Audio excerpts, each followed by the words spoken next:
Tom Gray here. Made me a miter box or chop saw for my Porter Cable Porta-Band. I rebuilt this saw in a previous video. I'll hook the link to it in the description. But this thing will chop tubing, bar stock, angle iron, whatever, up to a 1/4 inch wall pretty easily. Let me show you some of the features. First of all, it has an over center design so that when you lift the saw, you can let it go and it'll keep itself standing up. And you can do this while you're placing your stock, or to change the blade, or if you want to make any other adjustments or clean it off or whatever. It'll sit right there and it's over center. It won't fall on you. It's got a half up lock feature that you just take a long 1/4 inch bolt and you can feed it through the pivot and it'll hold the saw at roughly a 30-degree angle. Again, if you're just placing stock or need to mess around with it, you don't want the saw all the way down. It has a 4-inch cut capacity and a little bit more than a 4-inch throat, and a vise built in that'll hold up to 4 inches wide. The vise does need a little bit of help when you're cutting beefy stuff, like you have to use a clamp to help hold the vise, but that's a little bit of a design shortcoming that I'll fix later. It has a protractor that will angle through 45 degrees. When you're at an angle, the protractor also acts as the pivot lock, just with a wing nut, and you're out in space on the cut. So with that feature tour, now let's get on and I'll show you how I made it. So the heart of the system is this thing. It's a piece of junk office furniture that I garbage picked. It's the thing that goes under the desk and the keyboard pivots and raises and lowers. I'm going to flip it upside down and use it as the pivot for the miter saw, miter box. So first thing I did is I clamped a piece of dirty and burned plywood onto my workmate, and now I'm going to screw this down and see what we can cobble up to come up with a linkage.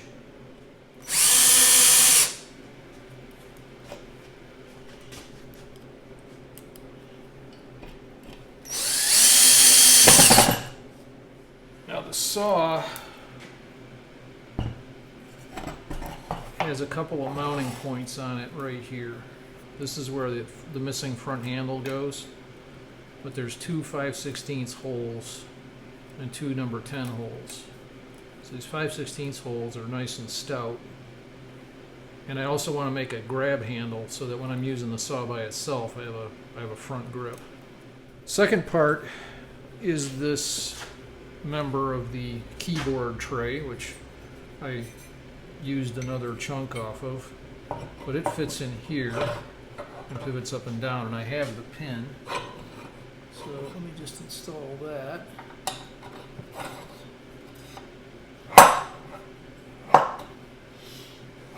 So there's our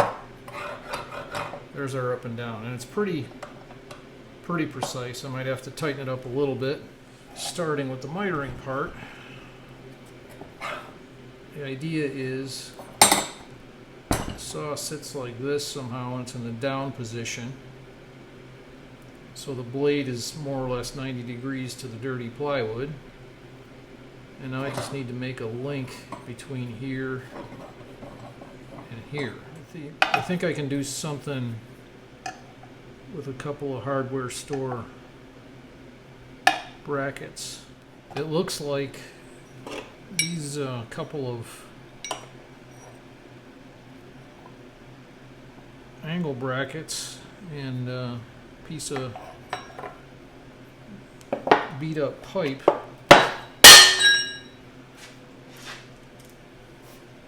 might do the trick.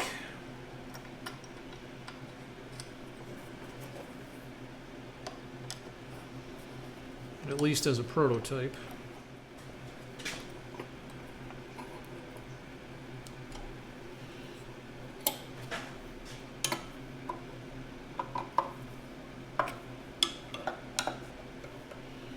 So with this flipped into the opposite orientation and the pipe lowered down as low as I can get it, I think we're getting there. Because now she sits up like so. And I'll just vice grip it on here. Maybe double vice grip it on here.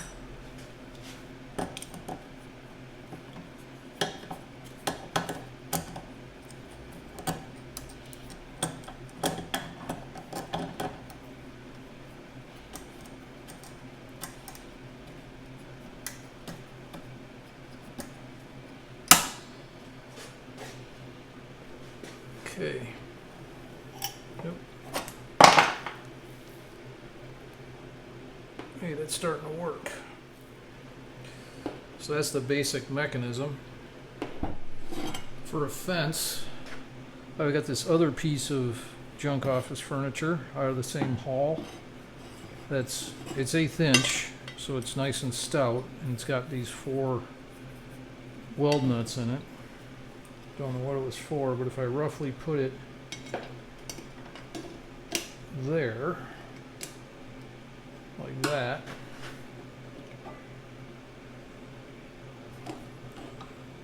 that position looks about righteous, and it looks about tall enough. Now I need a table.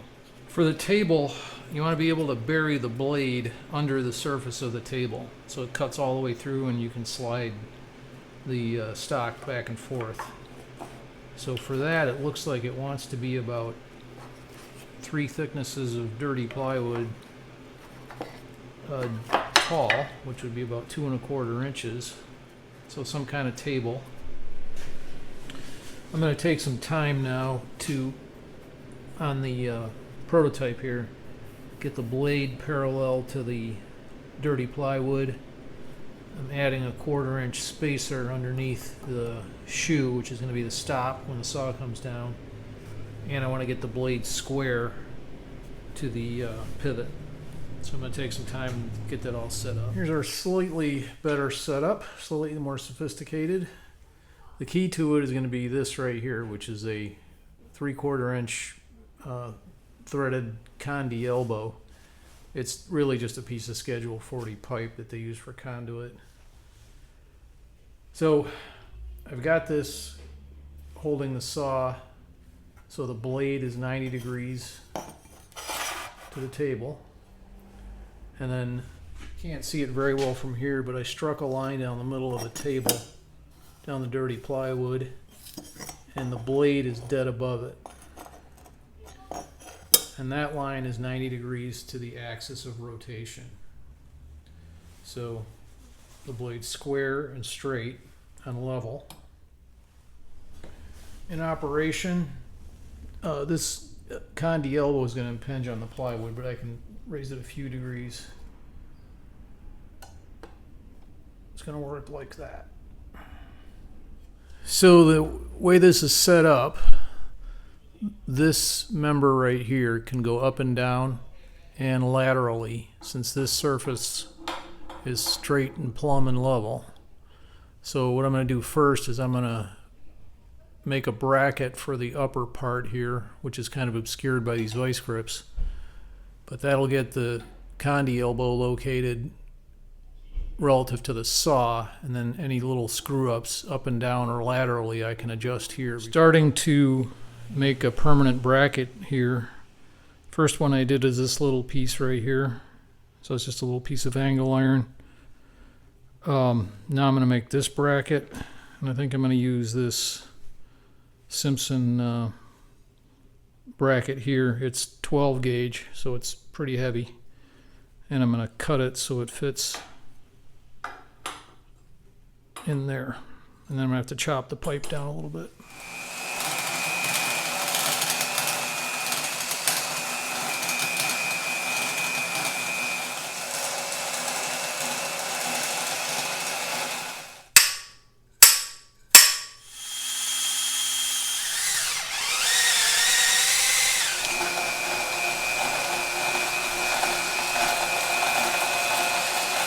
Here's the fit up.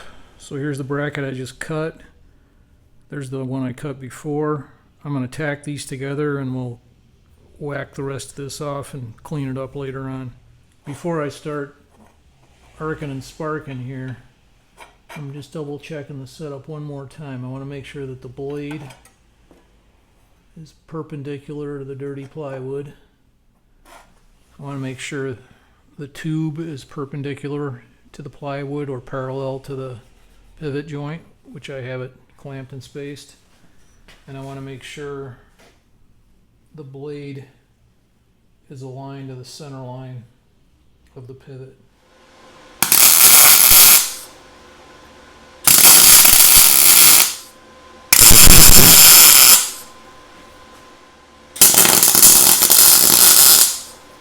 Word of warning, if you've got one of the newer electronically controlled saws, do not weld on the saw.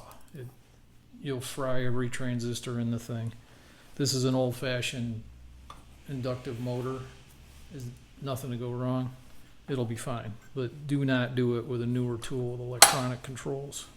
Now I'm gonna remove the raise and lower pivot, but first I'm gonna mark it and then chop off a lot of this.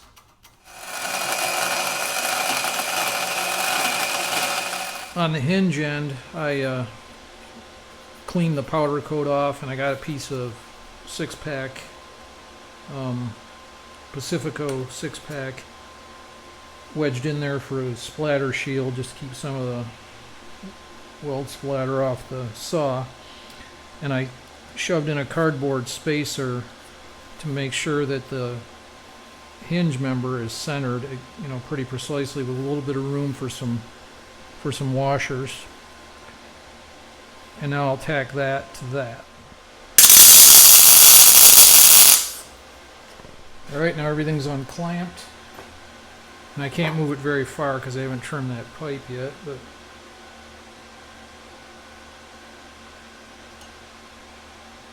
seems to be working. A little wobbly this way, but I can reinforce that down here.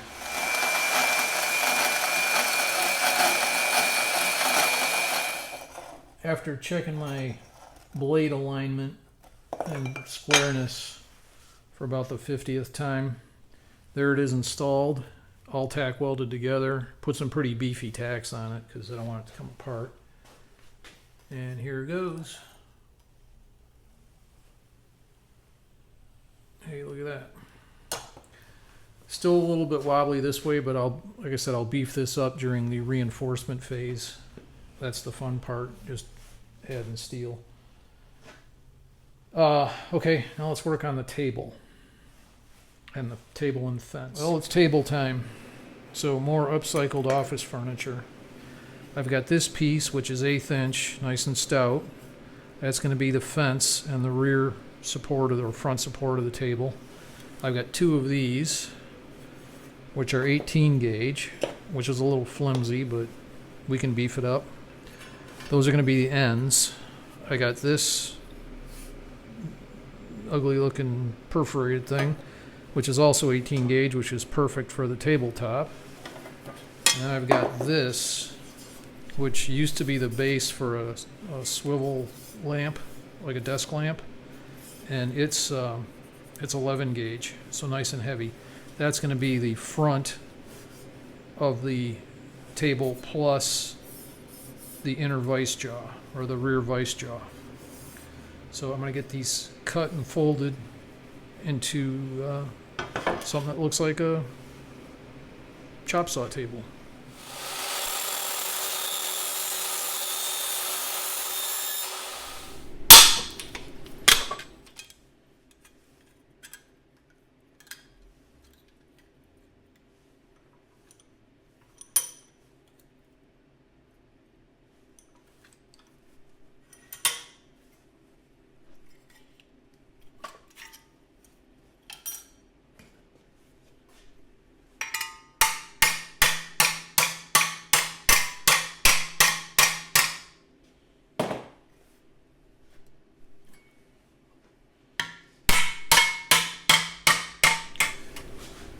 the other side.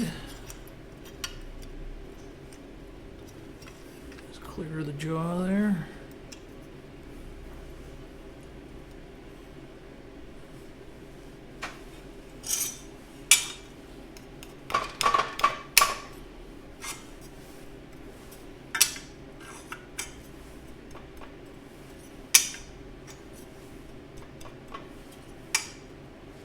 Too far.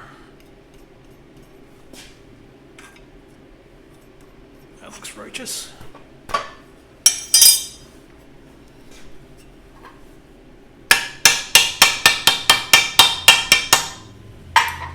Little change of plans here. So here's the two symmetrical ends that I just made. I'm going to use this, since it's nice and beefy, for the top and the rear fence. But this is I think maybe 12 gauge.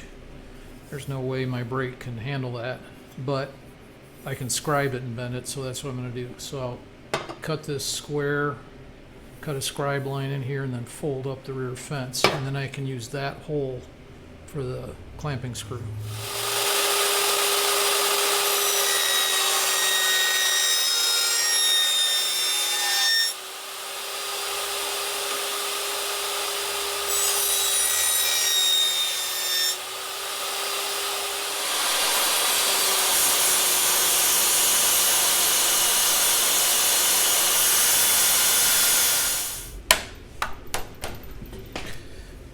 End up with something close to 16 gauge.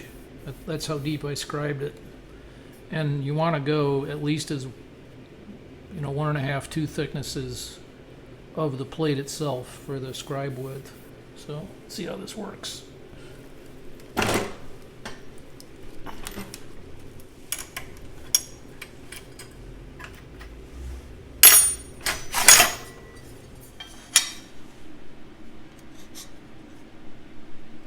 Not bad.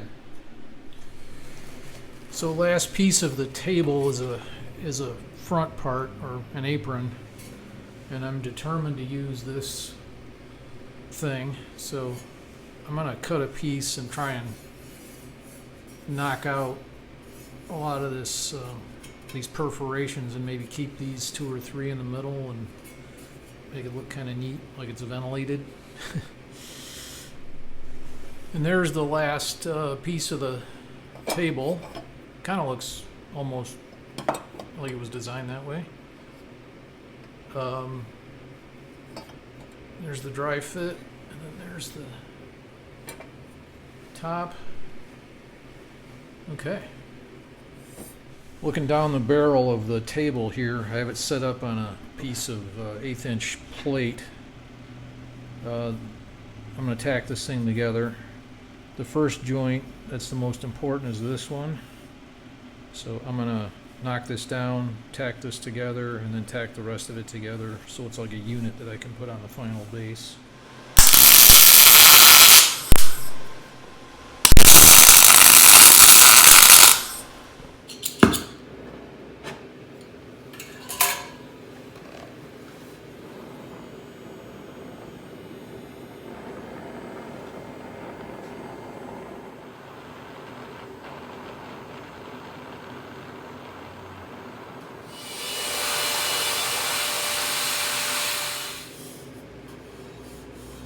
Here's the welded up table. Now it's time to take the prototype all apart and fit it up on the platform that it's going to go on, the table that it's going to go on permanently. Here is the base, or the base to be. Another piece of office furniture. It's a piece of 18 gauge shelving. I don't know what the heck it was doing, but it's got flanges on each side, and then a double flange, a flange and a flange, running down the long way. So it's a little flimsy at 18 gauge for what it's going to do, but we can beef it up. So here's a dry fit on the flimsy base. I've got the pivot, and I welded a arm to it to use for a protractor. and I'll scribe an arc out, cut the slot for a carriage bolt to use for the protractor, which will also be the pivot lock. And here's the base sitting just this side of the center line of the blade, which is that scribe line right there, if you can see it. And this piece of Simpson hardware is keeping that square to that, square to that. So I'm gonna mark all these holes, screw down the pivot, install the saw back on, and cut this slot for the protractor.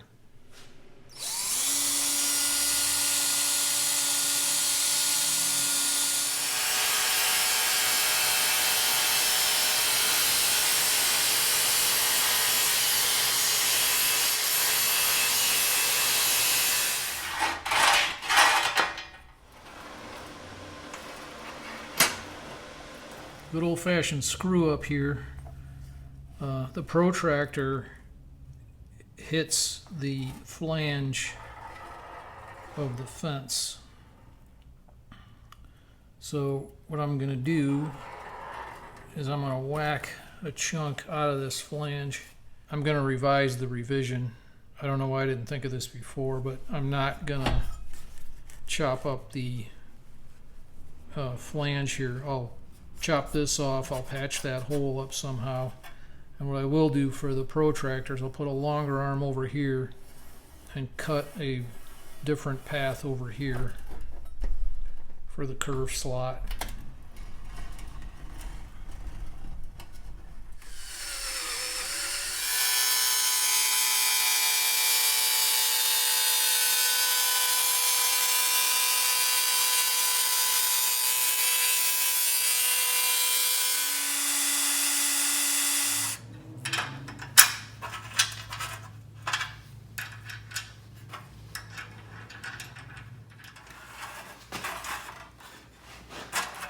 I'm going to cut some strips 3 inches wide to make hat section reinforcements for the table out of this 18 gauge.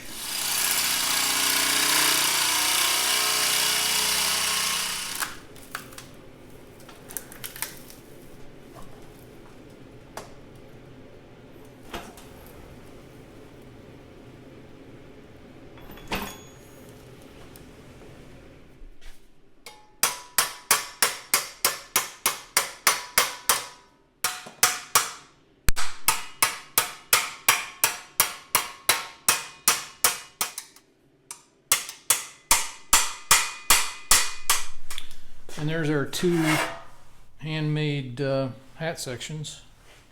Not quite identical, but good enough. To get the table in its final location, I need to clear this bearing right here, so stock being fed across through the table doesn't hit the bearing. And then I need to have clearance between the bearing retainer and the table. So I'm going to put plate thickness, just 18 gauge plate thickness there. And that is so the saw can be raised without the bearing retainer hitting the table.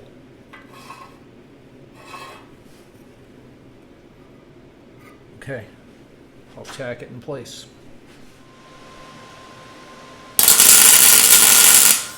Time for a test cut. I'm just going to chop off a little chunk of this maple, just a piece of wood. I don't want to stress this thing since it's just tack welded together.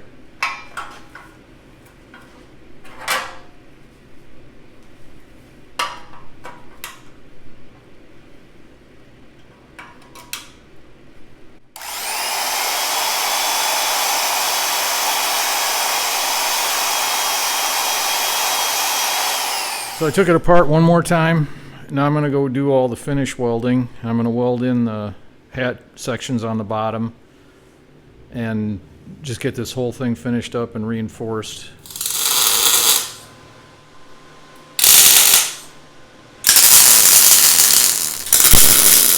To reinforce the screw holes where the pivot mounts, I just cut some pieces of scrap and I'll just tack those in. Here everything is all plug welded, and I welded in 3 bolts to use like studs to hold on the pivot. Now I'm going to add a border of this angle iron, of which I have a plethora of this stuff. It's 14 gauge sheet metal folded into an angle. I'm going to put a border all the way around it and cut off these high flanges.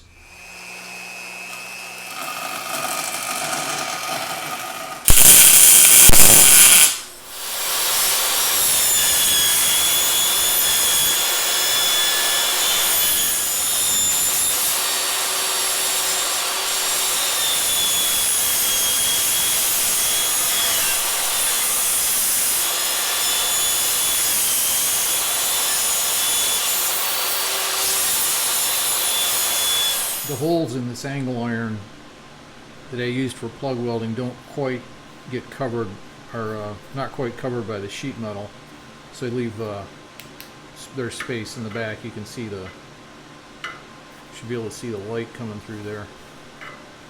So I'm going to patch them up. I'm going to patch them up. I just take a piece of scrap aluminum, nice and dirty, lots of oxidation on it, and just clamp it behind. And just clamp it behind the hole, like so.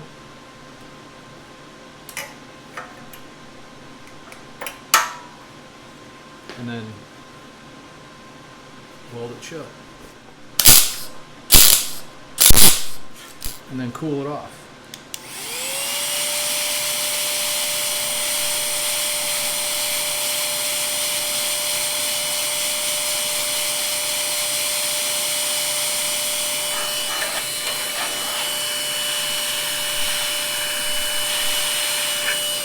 The reason that works is because aluminum, even though it's got a really low melting point, I don't remember what it is compared to steel, but it's pretty low.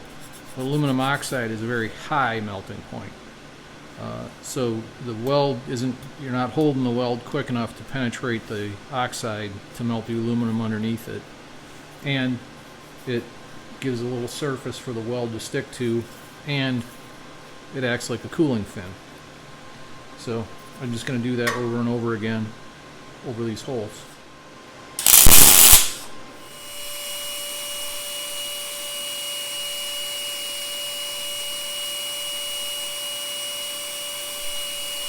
Now I'm going to make the end pieces, but on these ones the holes are going to go down in case I want to use them for clamping.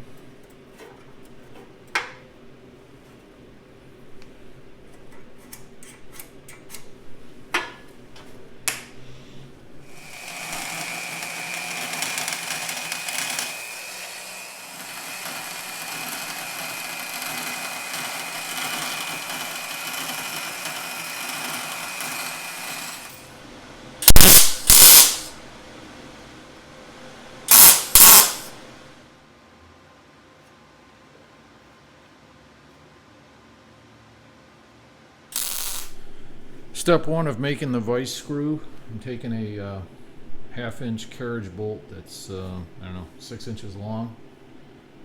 Just putting a nut on it to hold it. Clamping her up. And I'm going to file the end smooth, just with a hand file.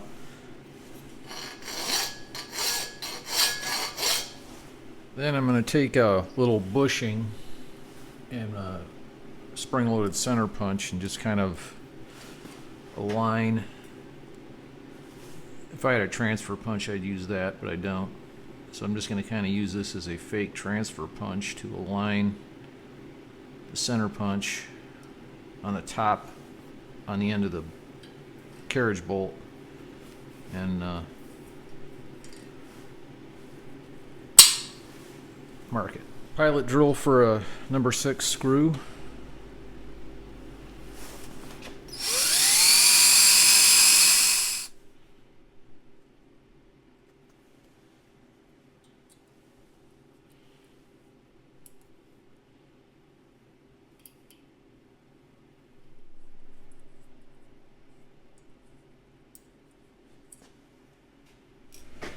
For the vise, I'm gonna use a couple 3/8 bolts for the guide pins for the vise jaw, and a bushing that I had in the collection for a guide.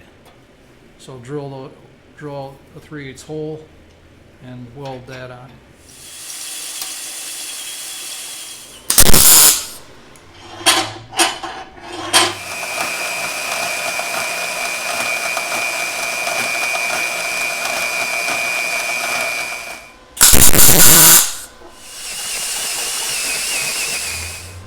For the movable jaw, got a little number 6 screw, a little washer, and a little bearing. I'm going to put that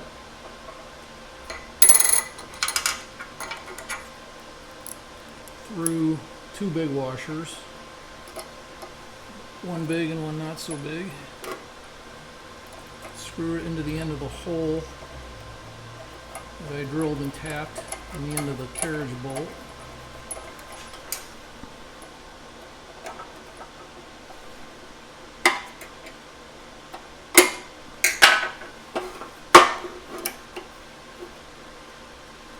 Tack that in place. For the guide rods / guide bolts, I'm just going to partially thread a rusty 3/8 nut onto one of the longer bolts, and I'm going to tack that to that.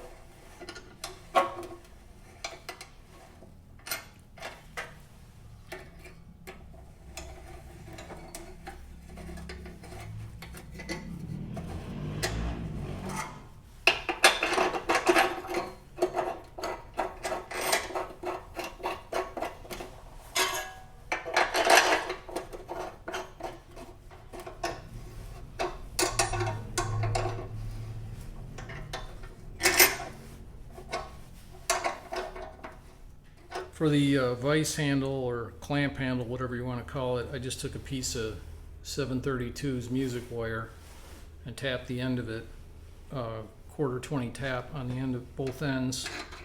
And I'm just going to retain the handle with a couple of nylock nuts. Here I got a bunch of scraps and little bits and pieces of the office furniture, other little offcuts. So I'm going to make up all the reinforcements and gussets and everything I need to beef up the arm and the pivot out of these little pieces and tack them and weld them all together.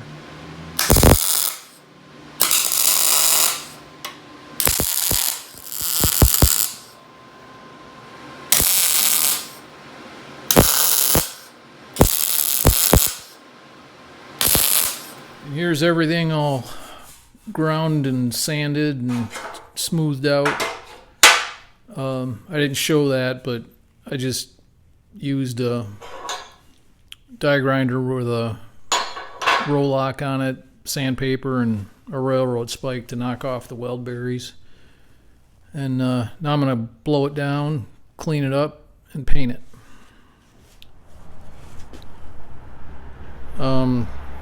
Satin black.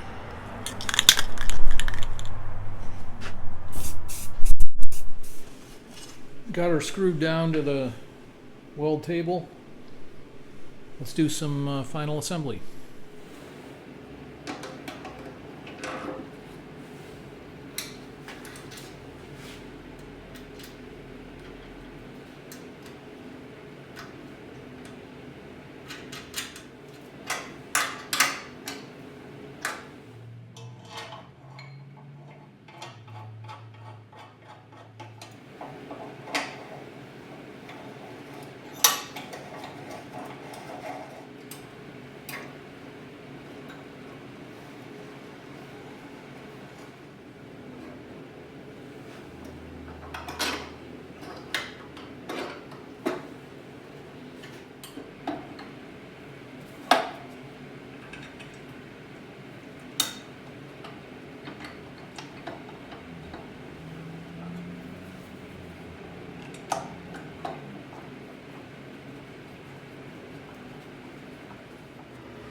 Okay, after a few test cuts, found one little thing I got to do, but we're going to cut this piece of, it's more office furniture. It's 3/16 steel. Just going to whack a piece off it. And the one thing I found is for heavier stuff like this, the vise needs a little bit of help, but that's okay. Let's give her a go.